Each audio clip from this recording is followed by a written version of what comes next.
Hai, perkenalkan nama saya Remri Estiana. Saya dari Universitas 17 Agustus 1945 Samarinda, Fakultas Psikologi. Hari ini saya akan bahas tentang originalitas suku Dayak atau keunikan dari suku Dayak. Saya akan bahas tentang originalitas pada suku Dayak Benua. Saya akan membahas tentang originalitas pada suku Dayak Benua. Suku Dayak Benua adalah salah satu anak suku Dayak di Kutai Barat, Kalimantan Timur. Menurut leluhur orang Benua dan berdasarkan kelompok dialek bahasa dalam bahasa Benua, diyakini bahwa orang Benua justru tidak berasal dari Kalimantan Tengah, kecuali dari kelompok Semiang Jatu.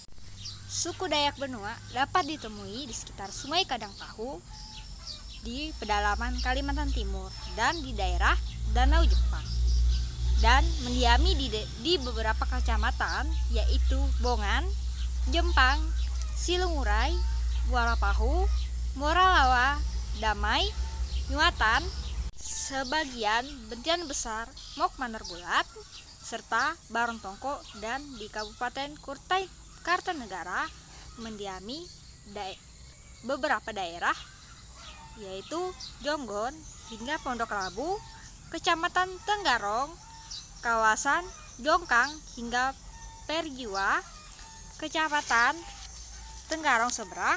Bahkan Bupati pertama Kutai Barat adalah putra Dayak Benua, termasuk doktor atau DR pertama dari Dayak Indonesia dalam studi non-teologi, juga dari putra Dayak Benua dari Kutai Barat. Sistem kepercayaan suku Dayak adalah ananisme dan dinanisme, merupakan kepercayaan nenek moyang bangsa Indonesia secara umum. Bagi orang Dayak, khususnya kepercayaan Dayak Benua, lebih dari ananisme dan dinanisme, tetapi meyakini bahwa alam semesta dan semua makhluk hidup mempunyai roh dan perasaan sama seperti manusia, kecuali soal akal. Oleh sebab itu, bagi suku Dayak Benua, segenap alam semesta, termasuk tumbuh-tumbuhan dan hewan, harus diperlakukan sebaik-baiknya dengan penuh kasih sayang. Mereka percaya perbuatan semena-mena dan tidak terpuji akan dapat menimbulkan malapetaka. Itu sebabnya, selain sikap hormat, mereka berusaha mengelola alam semesta dengan searif dan sebijaksana mungkin. Fungsi patung atau yang sering disebut belontak dalam kepercayaan Dayak Benua. Terjadi kesalahan anggapan termasuk para ahli bahwa suku Dayak membuat patung untuk mereka sembah sebagai simbol sesembahan masyarakat Dayak Benua.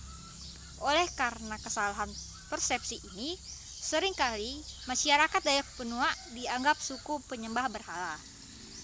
Banyak jenis patung yang dibuat suku Dayak Benua bukan untuk disembah atau dipuja, tetapi justru harus diludahi setiap orang yang melewatinya. Ada juga patung yang dibuat untuk mengelabui roh jahat atau makhluk halus agar tidak mengganggu manusia.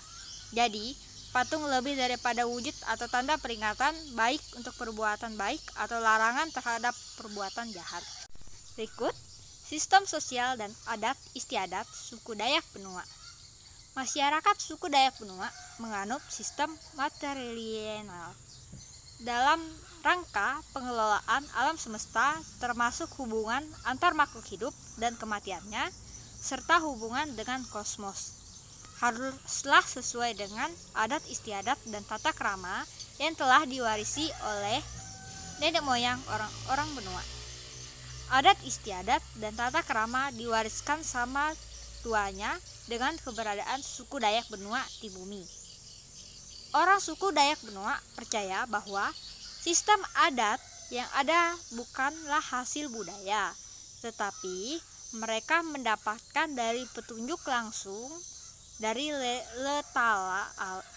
Ta'ala melalui para seniang maupun melalui pemimpin.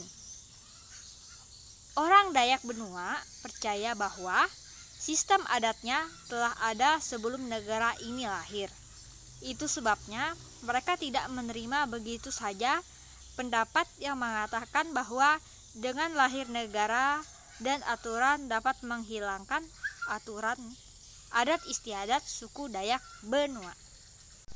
Ada 5 pilar atau tiang adat suku Dayak Benua. Yang pertama, adat. Yang kedua, purus. Yang ketiga, timek. Yang keempat, suket. Yang kelima, trasi. Kelimanya harus dijalankan atau menjadi pegangan dalam melaksanakan adat istiadat di bumi. Jika tidak akan terjadi ketidakadilan dan kekacauan di masyarakat. Selain itu, penyimpangan baik sengaja maupun tidak sengaja oleh pemangku adat akan mendapat kutukan dari Nayu Seniang. Perwujudan dari kutukan ini bias berbentuk kematian baik mendadak maupun perlahan-lahan. Juga biasa berbentuk kehidupan selalu mendapat bencana atau malapetaka serta susah mendapat rezeki. Berikut adalah rumah adat suku Dayak, yaitu biasa disebut Lou atau Lamin. Sebagaimana masyarakat Dayak pada umumnya, Dayak Benua juga mempunyai tradisi rumah panjang. Dalam masyarakat Dayak Benua, tidak semua rumah panjang dapat disebut Lou atau Lamin. Rumah panjang dapat disebut Lou Lamin jika mempunyai minimal 8 olak. Olak merupakan bagian atau unit Lou. Dalam satu olak terdapat beberapa bilik dan dapur. Jadi, olak bukan bilik atau kamar sebagaimana rumah besar. Tapi olak merupakan sambungan bagian dari Lou. Banyak olak dalam rumah panjang bagi suku Dayak Benua dapat menunjukkan level atau bentuk kepemimpinannya. Itu sebabnya rumah panjang yang besar, Lou, sering disebut kampung besar atau benua. Berdasarkan pengertian ini, Lou seringkali berkonotasi dengan kampung atau benua. Berdasarkan ukuran dan sistem kepemimpinan rumah panjang, masyarakat adat Dayak Benua membedakan rumah panjang sekaligus model pemukiman masyarakat sebagai berikut. Yang pertama, Lou atau Lamin. Yang kedua, Puncut Lou atau Puncut Benua. Yang ketiga, Puncut Kuta. Yang keempat, Tompok. Dan yang terakhir, Uma atau Ladang. Berikut berdasarkan sugesti hutan dapat dibedakan atas Bengkar Bengkalut, Bengkar Tuha atau hutan primer. Bengkar Ura, hutan sekunder tua yang usianya 15-35 tahun. Urat Batek, hutan sekunder muda yang usianya baru 10 hingga 15 tahun. Balik Batak, usianya 7-10 tahun. Kelewako yang usianya 2-3 tahun. Baber yaitu usianya 1-2 tahun. Uma atau ladang yang biasanya dimanfaatkan oleh suku Benua untuk menanam padi yang usianya 0 hingga 1 tahun. Berikutnya, prosesi adat kematian. Prosesi adat kematian Dayak Benua dilaksanakan secara berjenjang. Jenjang ini menunjukkan makin membaiknya kehidupan roh orang yang meninggal di alam baka. Orang Dayak Benua percaya bahwa alam baka memiliki tingkat kehidupan yang berbeda sesuai dengan tingkat upacara yang dilaksanakan oleh orang. Alam baka dalam bahasa Benua disebut secara umum adalah lumut. Di dalam lumut terdapat tingkat kualitas kehidupan. Alam baka. Kepercayaan orang Dayak Benua tidak mengenal neraka. Perbuatan-perbuatan jahat yang dilakukan orang Dayak Benua telah dapat ganjaran selama mereka hidup, baik berupa tulah, kutukan, bencana atau malapetaka, penderitaan, dan lain-lain. Itu sebabnya orang Dayak Benua meyakini jika terjadi yang tidak baik dalam kehidupan, berarti telah terjadi pelanggaran adat dan perbuatan yang tidak baik.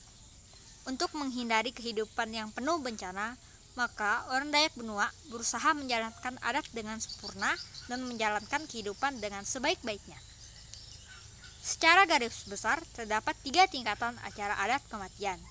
Yang pertama, Paramapi, yang kedua, Kenyau, dan yang terakhir, Kuangkai. Sekian penyampaian dari saya tentang adat dan keunikan suku Dayak Benua. Saya ucapkan terima kasih.